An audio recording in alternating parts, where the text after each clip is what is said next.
মা, কেন তুমি এসব করছো? তোমাকে আগেও বলেছি, এখনও বলছি, আমি এখন বিয়ে করতে পারবো না। পারবি না মানে? সারা জীবন ওই অপয়া মেয়েটার জন্য নিজেকে কষ্ট দিবি তুই? আমি সেটা কিছুতেই হতে দেব না। প্রান্তিক একবার ভাবে মাকে জানাবে যে নীলা দ্বিতীয়বারের জন্য তার জীবনে এসেছিল, কিন্তু মিছিমিছি অশান্তি হবে এই ভেবে চুপ করে থাকলো সে। আপাতত যেমন করে হোক নীলাকে খুঁজে বার করতে হবে তাকে। 3-4 দিন পরই অফিস আওয়ারে পায়েল ফোন করলো প্রান্তিককে। তার সম্বন্ধে নানা কথা জানতে চাইল। কোনো রকমে হ্যাঁ না করে ব্যস্ততার অজুহাত দিয়ে ফোন রেখে দিল প্রান্তিক। তারপর ডেকে পাঠালো কস্তুরীকে। প্লিজ কস্তুরী, আমাকে ভুল বুঝবেন না। আমি জানি নীলা আপনার সঙ্গে কখনো না কখনো যোগাযোগ করবেই। আপনি প্লিজ জানতে পারলে আমাকে জানাবেন যে ও কোথায় আছে। কথা দিচ্ছি আর কোনো কষ্ট দেব না ওকে আমি। চুপ করে বসে থাকে কস্তুরী। নীলা চলে যাওয়ার দুঃখ সে এখনও ভুলতে পারেনি। প্রান্তিককে তাই ক্ষমা করার কোনো প্রশ্নই ওঠে না। মুখে বললেও সময়ে সময়ে সে যে প্রতিশোধপ্রবণ হয়ে ওঠে তা কস্তুরী জানে। কি হলো, কিছু বলুন। দেখুন, অপরাধ নেবেন না। আমার মনে হয় এই সম্পর্কটা আবার একবার নতুন করে শুরু করার কোনো মানে হয় না। ভালোই তো হয়েছে ও চলে গেছে। নীলাকে ছেড়ে আপনি আপনার মতো নতুন জীবন শুরু করুন না। এরকম বলছেন কেন? আহত চোখে কস্তুরীর দিকে তাকিয়ে থাকে প্রান্তিক। কারণ আপনাদের মধ্যে সেই বিশ্বাসটা নেই যেটা একটা সম্পর্ককে সমস্ত প্রতিকূলতা জয় করার শক্তি দেয়। আপনি তো নীলাকে বিশ্বাস করেন না। এবার মুখ নিচু করে নেয় প্রান্তিক। দেখুন মিস্টার সেন, আপনি আপনার মা, বাবা, ভাই এদেরকে বিশ্বাস করবেন, এটা খুব স্বাভাবিক। কিন্তু তাই বলে নীলাকে বলার সুযোগ দেবেন না কিংবা তার কথা একেবারেই বিশ্বাস করবেন না, এটা তো হয় না।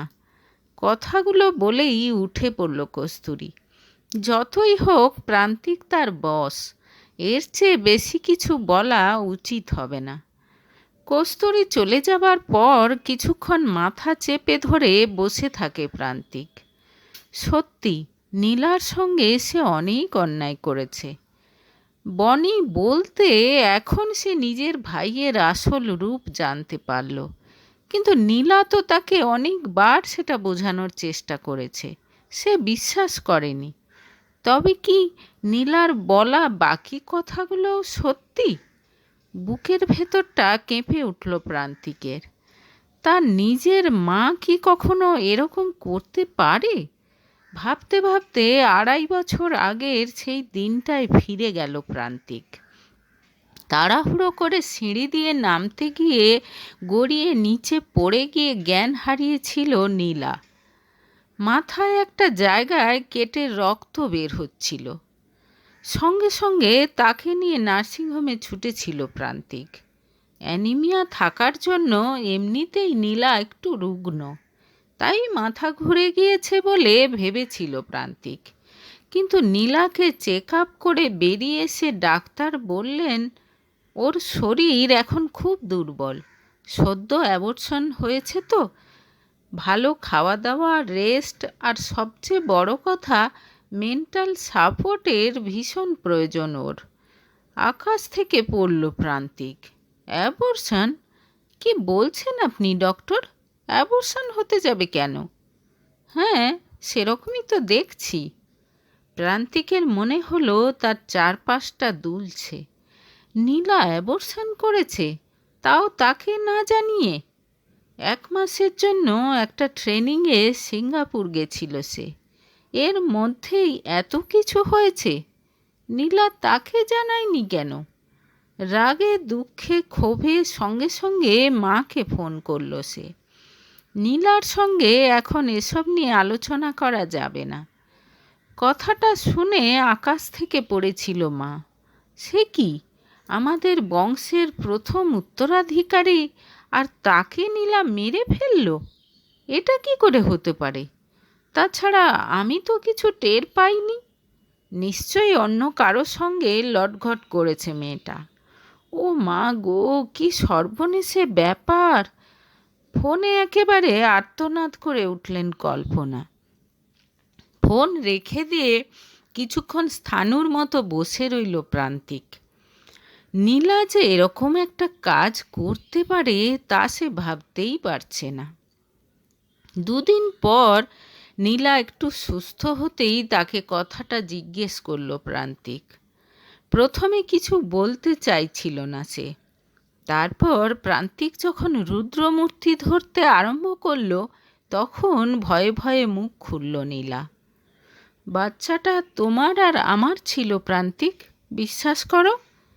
নার্সিংহোমের কাগজপত্র দেখে এটা প্রান্তিক বুঝতে পারল সে সিঙ্গাপুর যাওয়ার ঠিক 20 দিন পর নীলার অ্যাবর্শন হয়েছে। সিঙ্গাপুরে যাওয়ার আগে নীলাকে মায়ের কাছে রেখে গেছিল সে। আমাদের বাচ্চাকে তুমি মেরে ফেললে কেন নীলা? তুমি কি মা হতে চাও না? চাই তো। এবার কেঁদে ফেলে নীলা। এই প্রথম নীলার চোখে জল দেখে রেগে গেল প্রান্তিক। তোমার সাহস কি করে হয় আমার বাচ্চাকে নষ্ট করার? চিৎকার করে ওঠে সে। আসলে তোমার মা বলেছিল আমার কি আর এমন বয়স, এখন আমাদের ঘোরাফেরা আনন্দ করার সময়, কাঁদতে কাঁদতে বলে নীলা। চুপ! আমার মাকে এর মধ্যে টানছো কেন? সাহস তো কম নয় তোমার। বিশ্বাস করো, মায়ের কথা শুনে আমিও কি করব ঠিক বুঝতে পারছিলাম না। নীলা আরও কিছু বলতে যায়, কিন্তু তার আগেই রেগে ঘর থেকে বেরিয়ে যায় প্রান্তিক। কান্নায় ভেঙে পড়ে নীলা। সেদিনের পর থেকে তার আর প্রান্তিকের মধ্যে একটু একটু করে দূরত্ব বাড়তে থাকে। ছেলে নীলাকে ডিভোর্স দিতে চায় শুনে খুব খুশি হয়েছিলেন তার মা কল্পনা। তার প্ল্যান সাকসেসফুল হয়েছে। এমনিতে নীলাকে তিনি পছন্দ করতেন না।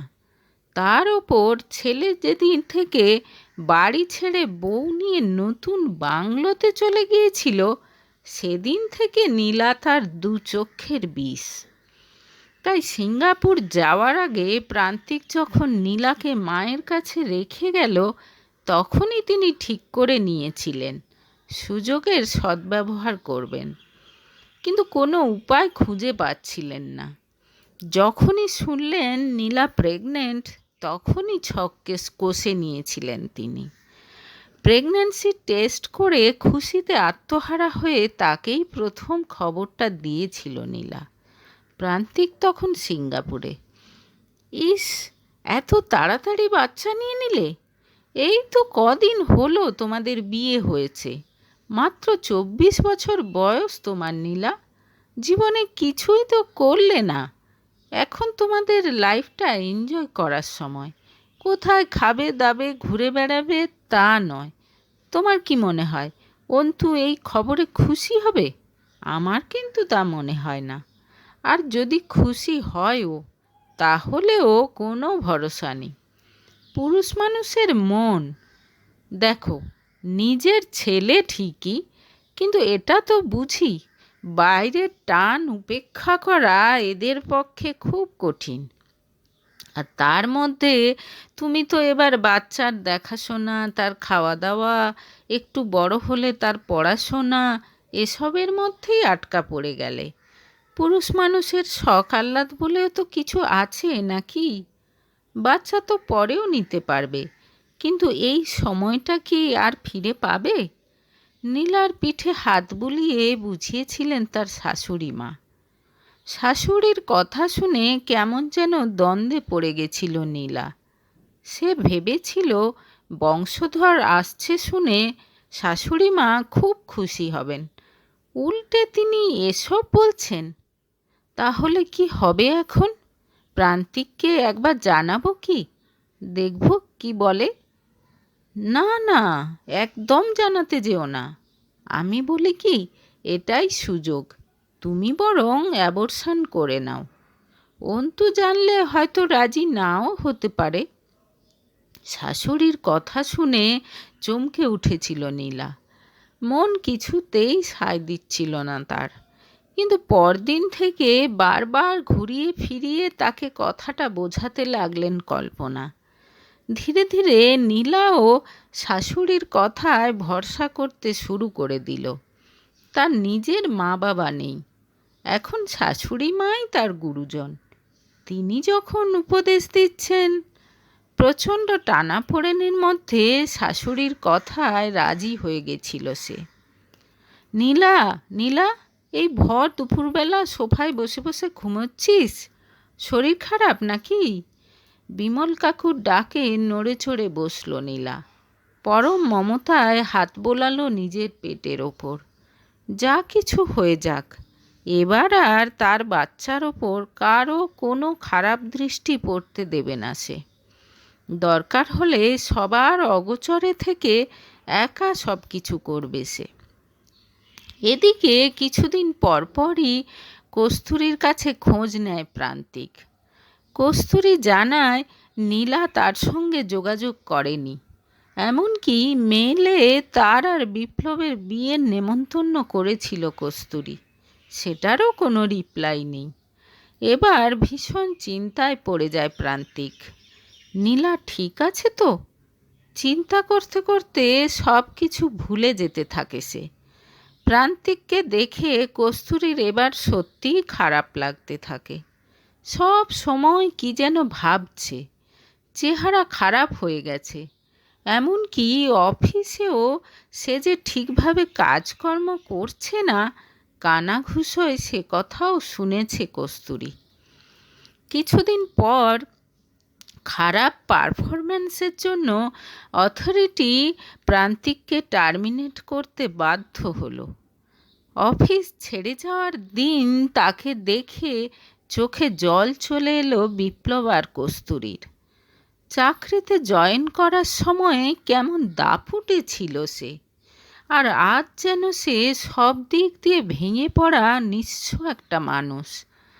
ছেলেকে নিয়ে আজকাল খুব চিন্তা হয় কল্পনারও। কী কারণে এরকম হলো কিছু বুঝে উঠতে পারছেন না তিনি। ডিভোর্স তো হয়ে গেছে প্রায় 3 বছর হতে চলল। বেশ তো সব কিছু ঠিকঠাক ছিল, হঠাৎ কি এমন হলো?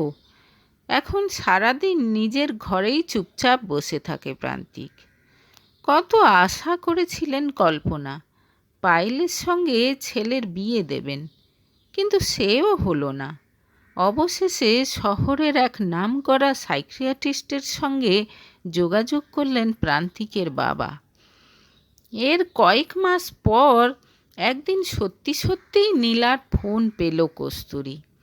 সে যে একটা ফুটফুটে পুত্র সন্তানের জন্ম দিয়েছে সে খবর জানানোর জন্য ফোন করেছে নীলা। এতদিন পর তার খবর পেয়ে আবেগে আপ্লুত হয়ে পড়ল কস্তুরী। তারপর শুরু হলো তার অভিমানের পালা। তাদেরকে ছেড়ে চলে যাওয়ার জন্য অনেক অভিযোগ করল সে নীলার কাছে। সবশেষে প্রান্তিকের খবর জানালো সে নীলাকে। প্রান্তিকের এরকম দশা জানতে পেরে অস্থির হয়ে উঠল নীলা। প্রান্তিকের ট্রিটমেন্ট চলছে?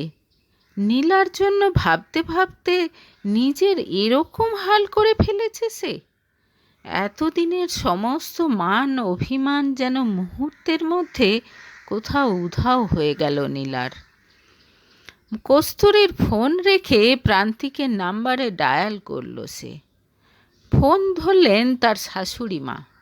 নীলার গলা শুনে কান্নায় ভেঙে পড়লেন তিনি। বারবার ক্ষমা চাইলেন নীলার কাছে। তুমি একবার এসে অন্তুর সামনে দাঁড়ালেই সব ঠিক হয়ে যাবে নীলা, কাতর আবেদন জানালেন কল্পনা। আর রাগ করে থাকতে পারল না নীলা। ছেলেকে নিয়ে কাকুর সঙ্গে গিয়ে পৌঁছল প্রাক্তন শ্বশুর বাড়ি। এরপর আর কি, মধুরেণ সমাপয়েৎ। কয়েকদিনের মধ্যেই সুস্থ হয়ে উঠল প্রান্তিক। বাড়িতেই আবার রেজিস্ট্রি ম্যারেজ হলো নীলা আর প্রান্তিকের। সাগ্নিকও খানিকটা শুধরে গেছে, বনি খুব খুশি। তবে নীলা শ্বশুরবাড়িতে থাকতে চাইলেও শাশুড়ি মা তাদেরকে সেই বাংলোতেই পাঠিয়ে দিলেন। হাসি মুখে বললেন, ওটা তোমার নিজের হাতে সাজানো সংসার মা।